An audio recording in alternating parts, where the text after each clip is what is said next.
मेरी शादी को 10 साल हो गए, लेकिन मेरी औलाद नहीं हो रही थी। मेरा शौहर दूसरे शहर गया तो मेरा देवर कहता, भाभी ये दम किया हुआ लड्डू है, इसको 7 दिन खाने से भाई के आते ही हमल ठहर जाएगा। मैंने वो लड्डू खा लिए और मुझे हमल ठहर गया। जब बच्चा हुआ तो मेरे देवर ने शोर डाल दिया कि ये बच्चा मेरा है, और जब डीएनए टेस्ट करवाया तो कदमों तले से जमीन निकल गई, क्योंकि वो बच्चा तो मेरा नाम हया है। मैं बहुत ही खूबसूरत थी और मेरी शादी एक ऐसे घर में हुई जहाँ पर सिर्फ मेरा शौहर और मेरा देवर ही रहता था। मेरे ससुर बाहर के मुल्क में होते थे। ये लोग बहुत अमीर थे। मेरी सास भी नहीं थी। पहले मुझे बहुत खुशी हुई थी कि इस घर में कोई सास नहीं है, कोई नंद नहीं है, कोई जेठानी नहीं है। लेकिन आहिस्ता आहिस्ता पता चला कि यहाँ पर रहना बहुत ही मुश्किल था, क्योंकि ये घर सिर्फ मर्दों का घर था। मैं अपनी कोई भी बात किसी से नहीं कर सकती थी। शौहर भी मेरा काफी संजीदा मिजाज किस्म का था। मेरे माँ बाप भी मेरी शादी करके इस मुल्क से चले गए, क्योंकि वो मेरी शादी करवाने के लिए ही यहाँ आए थे। हम पहले कतर में रहते थे। मेरे माँ बाप मुझे पाकिस्तान में ब्याहना चाहते थे ताकि मैं अपनी मट्टी से करीब रहूं। करीब तो मैं हो गई, लेकिन मैं बहुत परेशान रहती थी। इसी परेशानी की वजह से मेरे यहाँ अभी तक औलाद नहीं हुई थी। डॉक्टर कहते थे आपको खून की कमी है, आप उदास रहती हैं, अपना माहौल बदलें, रहन सहन बदलें, कहीं बाहर आए जाएं, वो काम करें जिससे आपको खुशी मिले। लेकिन मेरा शौहर ऐसा काम करता था कि वो एक दिन की छुट्टी भी नहीं कर सकता था। इस घर में मेरा देवर ही था जो मेरे साथ कोई बात कर लेता था। वो मेरी उम्र का था, देखने में बहुत हसीन था। मेरे शौहर के मुकाबले में एक अच्छा इंसान भी था, हंसी मजाक भी करता था, लेकिन उसकी अपनी दुनिया थी जिसमें वो मेरे लिए वक्त नहीं निकाल सकता था। वो यूनिवर्सिटी चला जाता था। वो यूनिवर्सिटी जाता था, अपने दोस्तों को वक्त देता था या फिर अपने फोन में मसरूफ रहता। मैं सोचती थी कि कब वो फारिग होकर आएगा और मेरे साथ बातें करेगा तो मेरा कुछ वक्त अच्छा गुजर जाएगा। वो बातें बहुत अच्छी करता था। उसका नाम हमाद था। कभी कभी हम देवर भाभी कोई प्लान कर लेते थे। वो कोई खाने की चीज ले आता, कोई पिज्जा वगैरह, तो हम मिलकर पिज्जा खाते, इधर उधर की बातें करते, तो वक्त अच्छा गुजर जाता। ये बात मेरे शौहर को भी पता थी। मेरा शौहर कहता था उससे थोड़ा दूर रहा करो। मैंने कहा कि वो कोई गैर तो नहीं है, इसी घर में रहता है। तो कहने लगा कि ठीक है, लेकिन ज्यादा बातें मत किया करो। मैं अपने शौहर से कह देती कि मैं उससे कोई बात नहीं करती, लेकिन असल में हम आपस में बातें भी किया करते थे और हमारी जिंदगी इसी तरह चल रही थी। मेरी शादी को काफी वक्त गुजर गया या वक्त का पता ही नहीं चला। 10 साल हो गए, लेकिन मेरे घर में अभी तक औलाद नहीं थी। मैं बांझ मशहूर होती जा रही थी। लेकिन डॉक्टर ने कहा था कि आपके साथ इतना मसला नहीं है, आपके यहाँ औलाद हो सकती है। डॉक्टर ने मुझे कहा कि आज ही अपने शौहर से बात करें कि वो आपका माहौल बदले, आपको किसी पुरसुकून जगह पर ले जाए। लेकिन जब मैंने ये बात अपने शौहर से की तो मेरे शौहर ने मुझे एक नई खबर सुना दी। उसने कहा कि मुझे तो काम के सिलसिले में दूसरे शहर जाना है और मैं वहीं पर रहूंगा, शायद 9-10 महीने के लिए। जब उसने ये बात कर दी तो मैं उसके बाद क्या कह सकती थी, क्योंकि मेरे शौहर की बात आखिरी बात होती थी। वो एक दफा जो कह देता था फिर वही होता था। कह दिया कि ठीक है, आपका सामान पैक कर देती हूँ। मेरा शौहर शहर से बाहर चला गया और अब मैं घर में अकेली रहने लगी। लेकिन इन्हीं दिनों मेरे देवर ने मुझे एक ऐसी बात बताई कि मैं हैरान रह गई। पर जाते हुए मेरे शौहर ने मुझे कहा कि मैंने दुकान वाले को घर का नंबर दे दिया है, कोई भी चीज चाहिए हुई तो तुम फोन करना, वो चीजें घर दे जाएगा। मैंने कहा कि चीजें मंगवाने की क्या जरूरत है, हमाद मुझे ला दिया करेगा। तो मेरे शौहर ने कहा कि तुमने उससे कोई चीज नहीं मंगवानी और उससे बात भी नहीं करनी। वो अपने काम से काम रखे, तुम अपने काम से काम रखना। उसके लिए खाना बनाने की जरूरत भी नहीं है, वो बाहर से खा लेगा। मैंने कहा कि क्या हो गया है आपको? कहने लगी कि मैं तुम्हारा शौहर हूँ, तुमने मेरी बात माननी है, मैं जो कह रहा हूँ। मैंने कहा कोई बात हुई है? तो कहने लगा कि ऐसा कुछ नहीं है, ऐसी कोई बात नहीं हुई, बस मैंने तुम्हें बता दिया है कि उससे दूर रहना। मेरी एक चची उम्रे पे गई हैं, वो जब वापस आएंगी तो वो भी तुम्हारे साथ रहने के लिए आ जाएंगी, तुम्हारा ख्याल रखेंगी, तुम्हारा दिल नहीं घबराया करेगा। अजीब बात थी कि मेरा शौहर जाने से पहले मेरे देवर से मिलकर भी नहीं गया था। शायद भाइयों के बीच में कोई नाराजगी थी, लेकिन ऐसा तो कभी भी नहीं हुआ था, क्योंकि मेरा देवर छोटा था और मेरे शौहर ने हमेशा उसका एहसास किया था। मुझे लगा कि कोई छोटी सी बात होगी, आपस में दोनों भाई हल कर लेंगे। लेकिन मैं अपने शौहर की ये बात बिल्कुल भी नहीं मानने वाली थी कि मैं अपने देवर से बात ना करती। मैंने उससे बात भी करनी थी, हमने मिलकर गेम्स भी खेलनी थी और हम लोगों ने साथ मिलकर रहना भी था। जब मेरा शौहर चला गया तो मेरा देवर एक दिन मेरे पास एक लड्डू लेकर आया। कहने लगा आप इसे खाएंगी तो आपके यहाँ भाई के वापस आते ही हमल ठहर जाएगा। वैसे तो मैं अपने देवर से इस तरह की बात नहीं करती थी, लेकिन मेरा ये देवर कुछ अलग किस्म का था। हम एक दूसरे से दोस्तों की तरह बात कर लेते थे। उसने कहा कि बहुत वक्त हो गया है, भाई को एहसास नहीं है, आपका इलाज करवाते नहीं है, आपको कहीं दम करवाने भी नहीं लेकर जाते हैं, लेकिन मैं इस घर में एक बच्चे को देखना चाहता हूँ ताकि आपके चेहरे की उदासी खत्म हो जाए, इसलिए मैं ये दम करवा के लाया हूँ। 7 दिन तक आपको ये खाना होगा, उसके बाद भाई आएगा तो खुशखबरी भी मिल जाएगी। अपने देवर का मैंने शुक्रिया अदा किया और उसे ये भी कहा कि तुम वाकई बहुत अच्छे इंसान हो। जिसने इतना सोचा अल्लाह तुम्हें एक प्यारे से बच्चे का चाचू बनाए। मैंने वो लड्डू खा लिया और इस तरह 7 दिन तक रोज वो लड्डू ये सोचकर खा लेती कि सब कुछ ठीक हो जाएगा। मेरा देवर भी रोज मुझे कहानियां सुनाता कि ये लड्डू तो फलां ने भी खाया था जहाँ से मैं लेकर आया। उनकी बड़ी हवा उड़ी है, लोग उनके पास जाते हैं और अपना मसला हल करवाते हैं, आपका मसला भी हल हो जाएगा। मैंने खसूसी दुआ भी करवाई है, लेकिन मेरे देवर ने मुझे ये भी कहा कि आपने ये बात अपने शौहर को बिल्कुल भी नहीं पता लगने देनी, क्योंकि वो ऐसी बातों पर यकीन नहीं रखते और अगर उन्होंने ये जान लिया कि ये लड्डू आपको मैंने दिया है तो फिर तो वो मेरी जान ले लेंगे। मैंने कहा कोई लड़ाई चल रही है? तो कहने लगा नहीं, कोई लड़ाई नहीं है, जहाँ गए हैं वहाँ मुझे भेजना चाहते थे लेकिन मैं जाना नहीं चाहता था तो मुझसे नाराज हो गए हैं। मैंने उसे कहा कि इतनी छोटी सी बात है, वो तो ऐसे नाराज हो रहे थे जैसे तुम्हारे साथ जीना मरना ही खत्म हो गया है। कहने लगा हाँ बस ऐसे ही हैं, फौरन गुस्सा कर लेते हैं। लेकिन उन दिनों मैंने अपने देवर में एक और बात नोट की थी जो वो पहले कभी नहीं करता था, वो ये कि अब वो रात को देर से घर आया करता था। मैं भी अकेली थी, इसलिए मैंने उसे कहा कि जल्दी आ जाया करो, मेरा दिल घबराता है। उसने कहा भाभी जल्दी आने की कोशिश करता हूँ, लेकिन काम ही ऐसा है, जो आपके लिए सुबह लड्डू लाता हूँ सारी रात उस पर अमल होता है और वो अमल करवाने के लिए मुझे वहीं बैठना पड़ता है। 7 दिन तक मैंने वो लड्डू खाया और अपने शौहर को बहाने से बुला लिया। उसे कहा कि तुम आ जाओ, मुझे तुमसे ज़रूरी काम है, मेरा दिल भी नहीं लगता, मैं अकेली हूँ। शौहर ने कहा ठीक है, फिर मैं तुम्हें अपने साथ ही ले जाऊँगा क्योंकि यहाँ पर मेरा काम बहुत ज़्यादा है। मैंने कहा कि हाँ आ जाएं, मुझे आपकी ज़रूरत है। लेकिन जब शौहर आया तो मैं ये देखकर हैरान रह गई कि उसने मेरे देवर को सलाम तक नहीं किया, उसके पास से ऐसे गुजर गया जैसे वो बैठा ही नहीं था वहाँ। मेरा देवर भी हैरान था क्योंकि इससे पहले वो ये कह रहा था कि जब आएंगे तो मुझे ज़रूर माफ़ कर देंगे और सब कुछ ठीक हो जाएगा, पर मेरे शौहर ने ऐसा नहीं किया। मेरा शौहर मुझे अपने साथ दूसरे शहर में ले गया और मैं वहीं पर रहने लगी। अभी मुझे यहाँ रहते हुए 1 महीना हुआ था कि पता चला कि मैं उम्मीद से हूँ। ये खबर मेरे लिए ऐसी थी जैसे मरते हुए इंसान को जिंदगी मिल जाए। शादी के 10 साल बाद इस तरह की खबर मिलना कोई छोटी बात नहीं थी।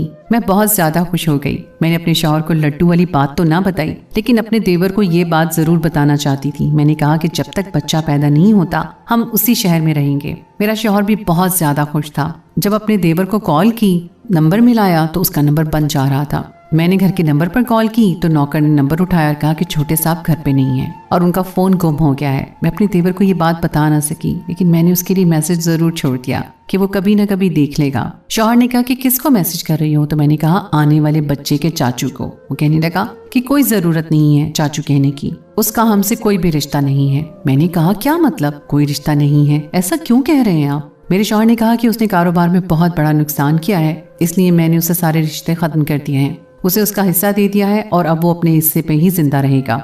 हम उसके साथ कोई रिश्ता नहीं रखेंगे, वो स्याह करे सफेद करे, हमें कोई परवाह नहीं होगी। मैंने कहा कि आपके अम्मी अब्बू ने मरने से पहले उसकी जिम्मेदारी आपको दी थी और आपने उसे उसके हाथ पर छोड़ दिया। तो मेरे शौहर ने कहा कि वो धोखेबाज है, चोर है और मैं ऐसे शख्स के साथ कोई रिश्ता नहीं रखना चाहता। मैंने अपने शौहर को इतना जरूर कहा कि वो गलत कर रहे हैं, लेकिन मेरे शौहर ने कहा कि मेरे मामलात में तुम्हें बोलने की जरूरत नहीं है, तुम बीवी हो, तुम्हारा काम घर चलाना है और अल्लाह ने तुम्हें औलाद दे दी है, अपना दिल अब औलाद में लगाओ, घर और बाहर के मामलात में देख लूंगा। ये मेरा भाई था, तुम्हारा भाई नहीं। अगर तुम्हारा भाई होता तो फिर तुम बोल सकती थी। मैंने कहा कि मेरे लिए भी वो भाइयों की तरह ही था। मैं अपने शौहर को क्या बताती कि हमें मिलने वाली जिंदगी की सबसे बड़ी खुशी उसी की वजह से हमें मिल रही थी, लेकिन मेरे देवर ने मुझे ये सब बताने से मना किया था, इसलिए मैं चुप कर गई। सच कहूँ तो उसके बाद मुझे वक्त ही ना मिला कि मैं अपने देवर को कॉल करूँ या उससे कोई बात करूँ। एक तो मेरा शौहर इस बात से मना करता था और दूसरी बात ये थी कि मैं अपने आने वाले बच्चे की शॉपिंग और खुशियों में इतनी मसरूफ हो गई कि किसी के बारे में सोचा ही नहीं। फिर अल्लाह ने मुझे एक प्यारा सा बेटा दिया जिसको पाकर मैं बहुत ज्यादा खुश थी, दिन रात सजदे करती। बेटा 2 महीने का था तो अपने शौहर को कहा कि हम वापस घर जाएंगे क्योंकि मैं आपके साथ और इस बच्चे के साथ इस फ्लैट में नहीं रह सकती, हमें घर में रहने की जरूरत है। मेरे शौहर ने कहा कि वो घर अभी भी मेरा ही है, बिल्कुल हम वहाँ पर जाएंगे और अगर मेरा भाई वहाँ पर आया तो मैं उसको इतने पैसे दे दूंगा जितना कि उसका उस घर में हिस्सा है। मैंने कहा जो भी करें पर मुझे घर जाना है। दरअसल मैं अपने बच्चे को घर ले जाना चाहती थी कि मैं अपने देवर से मिलवा सकूं और उसे बता सकूं कि वो प्यारे से बच्चे का चाचू बन गया है। हमें बताया गया था कि घर बंद है और मेरा देवर नहीं रहता, लेकिन जब मैं घर में दाखिल हुई तो महसूस होता है कि यहाँ पर कोई रह रहा है, जैसे इस घर में कोई औरत रही थी। और वो इसलिए कि मुझे पता चल गया है कि घर की हर चीज किसी औरत के इस्तेमाल में थी। ऐसे लग रहा था, लेकिन वो औरत कौन हो सकती थी? इसलिए मैंने इस बात पर ध्यान नहीं दिया। मेरा देवर वहां पर आ गया। मैंने बच्चा उसकी तरफ बढ़ाया और कहा कि देखो ये तुम्हारा भतीजा है। मेरा शौहर भी वहीं बैठा था, लेकिन मैं फिर भी अपने जज्बात पर काबू ना पा सकी। तो मेरे देवर ने कहा ये मेरा भतीजा नहीं है। उसकी ये बात सुनकर मैं हैरान रह गई। मेरा शौहर भी बोल पड़ा, बच्चे को प्यार नहीं करोगे? तुम्हारे अंदर इतनी अना भरी है तो निकल जाओ इस घर से। मेरे शौहर ने कहा कि दफा हो जाओ यहाँ से। तो मेरा देवर बोला कि मैंने कहा ये मेरा भतीजा नहीं है, क्योंकि ये मेरा बेटा है। ये बात सुनकर मेरे कदमों तले से जमीन निकल गई और मेरे शौहर की भी। उन्होंने कहा कि किस किस्म की फजूल बातें कर रहे हो, अपनी भाभी पर किस किस्म का घटिया इल्जाम लगा रहे हो। उसने कहा मैं किसी पर इल्जाम नहीं लगा रहा हूँ, लेकिन ये मेरा बेटा है और इस बात को मैं साबित भी कर सकता हूँ। ये बात सुनकर मेरे कदमों तले से जमीन निकल गई। मैंने उसको कहा ये क्या बात कर रहे हो? इशारा भी किया कि क्या हो गया है तुम्हें, क्या चाहते हो? तुम्हारी वजह से इस दुनिया में आया है और अब तुम इसकी जिंदगी पर बात करना चाहते हो। मेरे शौहर ने कहा कि क्या बात कर रहे हो तुम? क्या हुआ था? मैं जब यहाँ पर नहीं था तो क्या कुछ हुआ था? मैंने अपने शौहर को सब कुछ बता दिया कि ऐसा कुछ नहीं हुआ था, बस मैंने 7 दिन तक इसका लाया हुआ लड्डू खाया था। उसके बाद ही हमारा बच्चा इस दुनिया में आया था। मेरे शौहर ने मेरे देवर का गिरेबान पकड़ लिया और कहा कि क्या किया है तूने? क्या मिलाया था तूने इस लड्डू में? कहीं तूने इसमें बेहोशी की दवा तो नहीं मिलाई थी? कहीं तूने कोई नापाक काम तो नहीं किया मेरी गैर मौजूदगी में? मेरा शौहर तो अजीब अजीब बातें कर रहा था, लेकिन मैं ये सुनकर मरी जा रही थी कि जिसको मैंने अपना भाई जैसा समझा, अगर उसने मेरे साथ इस तरह की कोई हरकत की थी तो फिर मेरी जिंदगी बर्बाद हो गई थी। मेरा दिल जलने लगा। उसने कहा कि ये मेरी औलाद है और मैं इसको हमेशा आपके पास नहीं रहने दूंगा। उसने कहा कि आप टेस्ट करवा लें। हमें पूरा यकीन था कि वो बच्चा हमारा ही है। इसका तो सवाल ही पैदा नहीं होता था, और डीएनए टेस्ट हो भी जाता तो अंजाम क्या निकलना था? मेरे शौहर ने कहा डीएनए टेस्ट करवाएंगे। हम सारे हॉस्पिटल पहुंच गए और फौरन टेस्ट करवाया, लेकिन रिपोर्ट मिलने में 2 दिन थे। ये 2 दिन मैंने कैसे गुजारे ये मैं ही जानती थी। मेरा शौहर मुझे अजीब सी नजरों से देखता था। बार बार मुझसे एक ही बात पूछता था कि जब मैं घर पर नहीं था तो क्या हुआ था? तुम कौन से कमरे में सोती थी? तुम किस टाइम जागती थी? रात के टाइम तुम्हें ऐसा तो नहीं लगता था कि तुम बेहोश हो गई हो और तुम्हें कोई होश नहीं है? क्या तुम सोते हुए कमरे के अंदर से कुंडी लगाती थी? मुझे मेरे शौहर के सवालों ने परेशान कर दिया था। मैंने उसे कहा कि मैंने इस तरह की कोई हरकत नहीं की, आपको मेरा यकीन करना पड़ेगा। लेकिन रिपोर्ट हाथ में आ गई। जब रिपोर्ट का लिफाफा खोलकर देखा गया और रिजल्ट देखा तो मेरे शौहर के हाथ से रिपोर्ट गिर गई, क्योंकि रिपोर्ट के मुताबिक ये बच्चा मेरे देवर का था, मेरे शौहर का नहीं था। मैं घुटनों के बल जमीन पर बैठ गई और पूरी तरह रोने लगी। मेरे शौहर ने मुझसे नजरें फेर ली, लेकिन मेरे देवर ने मेरे सर पर हाथ रखा और कहा कि भाभी मैंने आपके साथ कुछ नहीं किया है, मैं आपको बताता हूँ। मुझे डॉक्टर ने कहा कि आपके साथ इतना मसला नहीं है, इलाज हो सकता है, लेकिन आपके शौहर ने कभी भी आपका इलाज नहीं करवाया था। इसलिए मैं आपकी जिंदगी में खुशियां भरने के लिए आपका इलाज करवाना चाहता था।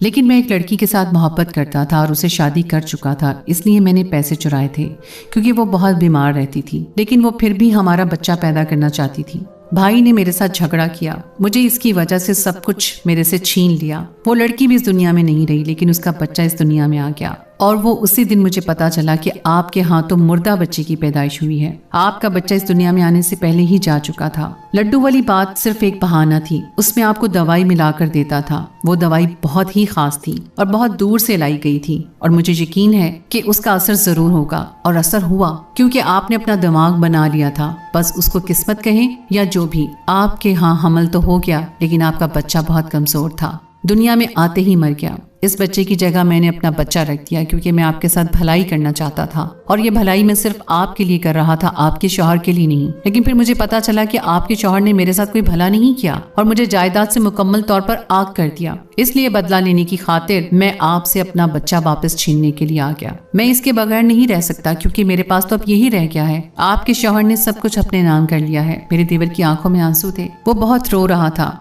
मैंने उसे कहा कि मैं भी इसके बिना नहीं रह सकती। मैं अपने देवर के पैरों पे बैठ गई और उसे कहा कि तुमने हमेशा मेरी मदद की है, ये बच्चा मुझे दे दो। मैंने उसी को अपना बच्चा समझा है। मैं 3 महीने से इसी को पाल रही हूँ। तुमने मेरे साथ बहुत भला किया। अगर मुझे पता चल जाता कि मेरा बच्चा दुनिया से चला गया, मेरी गोद खाली रह जाती, तो कसम से मैं उसी वक्त मर जाती। उसके मरने का दुख मुझे अब भी है, लेकिन ये मेरे हाथ में है, तो मैं जिंदगी को जीने के बारे में सोच रही हूँ। मैंने अपने शौहर से कहा कि आपने क्यों ऐसा किया, इसे माफ कर दें। इसने जो किया मोहब्बत के लिए किया। आप तो हमेशा अपने काम में मसरूफ रहे, ना कभी मेरी तरफ देखा, ना मेरा इलाज करवाया। आपका भाई फिर भी मेरे साथ भलाई करता रहा, जबकि ये मेरे साथ बुराई भी कर सकता था। मेरे साथ वो सब कर सकता था जो आप इससे उम्मीद कर रहे थे, लेकिन इसने फिर भी मेरी इज्जत का पास रखा, मेरी खातिर ये सब किया, अपनी औलाद तक मुझे दे दी। अब आप इसको माफ कर दें। मेरे शौहर ने कहा कि जब तुम अपनी औलाद हमें दे सकते हो तो मैं तुम्हें हक क्यों नहीं दे सकता? जो तुम चाहते हो तो मैं तुम्हें दे दूंगा, लेकिन मेरी एक शर्त है। मेरे चेहरे से और मेरे देवर के चेहरे से रंग उड़ गए। मेरे शौहर ने फिर एक ऐसी बात की कि हम तो हैरान रह गए। उसने कहा कि शर्त यह है कि सारी जिंदगी तुम्हें हमारे साथ रहना होगा, ताकि तुम अपने बच्चे के साथ भी रह सको और मैं अपने छोटे भाई के साथ। हमारी आंखों में आंसू आ गए, हम लोग रोने लगे। उसने अपने बेटे को प्यार किया और उसे मेरी तरफ बढ़ाते हुए कहा कि ये आपका बेटा है, आप इसकी माँ हैं और आप ही कहलाएंगी, और मैं इसका चाचू। इसको ये बात कभी नहीं पता चलनी चाहिए कि मैं इसका बाप हूँ और इसकी माँ इस दुनिया में नहीं है। मैंने उसका शुक्रिया अदा किया और उस बच्चे को गले से लगा लिया कि वो मेरा ही बच्चा था। इस बात को 4 साल हो गए हैं। मेरा बेटा 4 साल का है, बहुत खुश है। मेरे शौहर को ही बाबा कहता है और मेरे देवर को चाचू। अल्लाह ने मुझे फिर से उम्मीद दी है। मैं बहुत ज्यादा खुश हूँ और बहुत बड़ी खुशखबरी हमारी जिंदगी में आई है कि हम अपने देवर के लिए आज शाम को रिश्ता देखने जा रहे हैं। उसने कहा है कि किसी भी लड़की से शादी करने को तैयार हूँ। मैं चाहती हूँ कि वो भी अपना घर बसा ले और अपनी जिंदगी शुरू करे। हम लोग एक घर में रहते हैं और जायदाद हम सबकी है। तो दोस्तों, ये थी हमारी आज की कहानी। उम्मीद है आपको आज की कहानी पसंद आई होगी। कहानी अच्छी लगे तो हमारे चैनल मेरी आवाज को सब्सक्राइब जरूर कीजिए और कहानी को लाइक कीजिए और साथ ही लगे बेल के बटन को भी प्रेस कीजिए, ताकि आपको हमारी आइंदा आने वाली कहानी का नोटिफिकेशन पर वक्त मिल सके। अगली कहानी तक के लिए मुझे इजाजत दीजिए। अल्लाह हाफिज।